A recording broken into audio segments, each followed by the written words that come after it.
কাঠবিড়ালি ঝুমুর আর হারিয়ে যাওয়া লাড্ডু। আহা, আজকে আমার জন্মদিন, আমি কত রকম লাড্ডু বানিয়েছি, সবাইকে খাওয়াবো। ওহ, সত্যি দারুণ!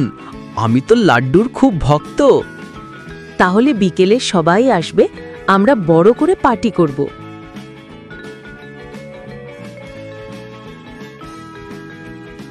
ঝুমুর লাড্ডু সাজিয়ে রেখে কিছুক্ষণ বাইরে গেল।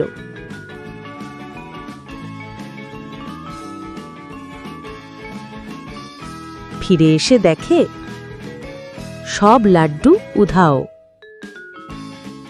ওমা, আমার লাড্ডু কে নিল?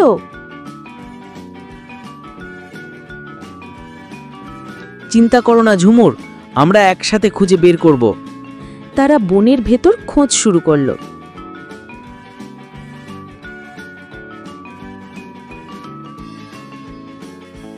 পথে এক কচ্ছপকে দেখল। আমি কিছু মিষ্টির গন্ধ পেয়েছিলাম ওই বড় আম গাছের দিক থেকে। তারা গেল আম গাছের কাছে। সেখানে বানর বাবলা লাফাচ্ছে।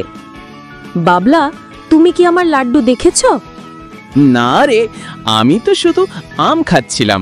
তবে আমি দেখেছি একটা ছোট্ট ইঁদুর দৌড়ে গিয়েছিল ঝুড়ি নিয়ে। অবশেষে তারা দেখল দুষ্টু ইঁদুর মিনি লাড্ডু খেতে খেতে বসে আছে। মিনি, তুমি কেন আমার লাড্ডু নিয়ে গেলে?